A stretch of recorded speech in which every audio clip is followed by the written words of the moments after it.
C'est l'histoire d'une petite rivière qui porte le nom d'un grand fleuve.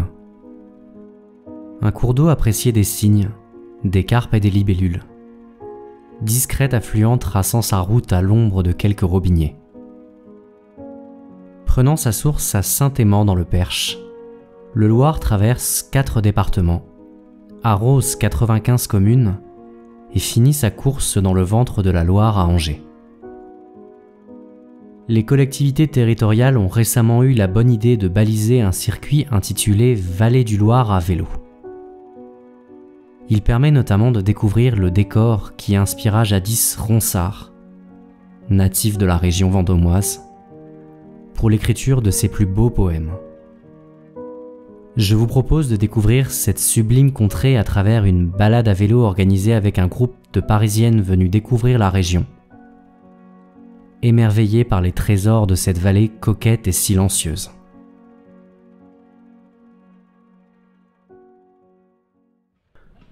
Le groupe n'étant pas habitué aux longues escapades, nous allons nous contenter aujourd'hui d'une 40aine de kilomètres autour de Vendôme. Nous quittons la ville au petit matin, à l'heure où le soleil fait fuir la fine pellicule de rosée qui enveloppe les plaines de la vallée.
Quelques kilomètres après notre départ, nous atteignons Lavardin, membre de l'association des plus beaux villages de France et véritable vitrine du Vendômois.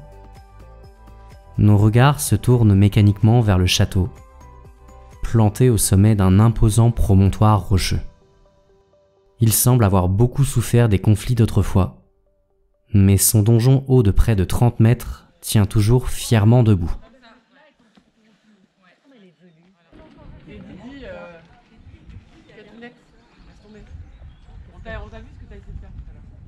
C'est les particuliers qui te louent leur voiture. C'est toi, par exemple.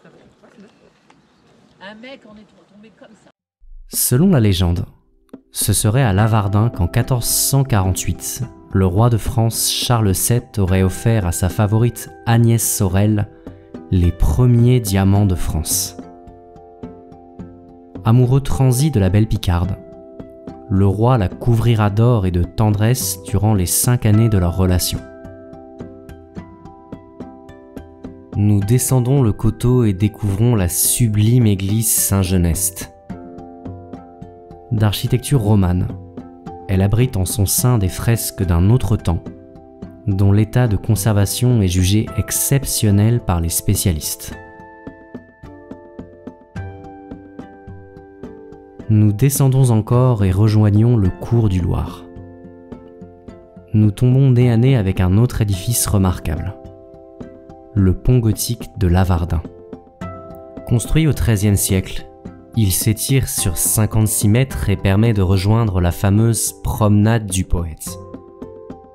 D'après les anciens du village, c'est ici que Ronsard aurait rédigé les Sonnets pour Hélène, recueil de poèmes romantiques commandé par la reine-mère Catherine de Médicis.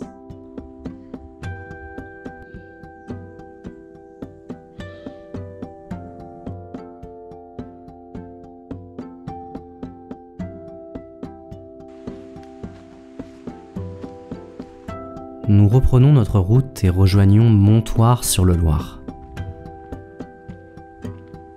Affalés sur un confortable carré de pelouse, nous prenons le temps d'engloutir les sandwichs fraîchement sortis de la boulangerie de la commune.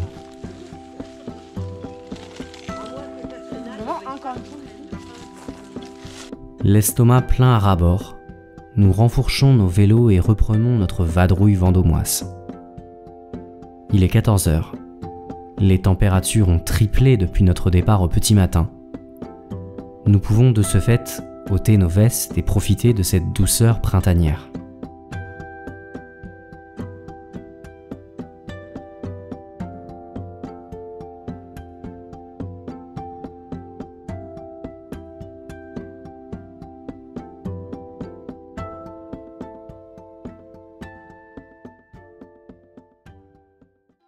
Nous atteignons Thoré-la-Rochette et partons à la découverte du vignoble des coteaux du Vendômois.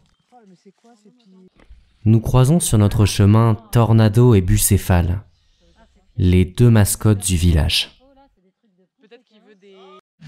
Il mange tout, un cheval ça mange tout. Il y a du persil. Oui, coucou mamie. Attention, te fais pas mal, hein, petit poney. Coucou mamie. Ah, non, là, c'est mieux. Ah, la bas du cul. Non, bon, ça. En plus, regarde ce qu'il m'a mis ton copain. Il est plein de.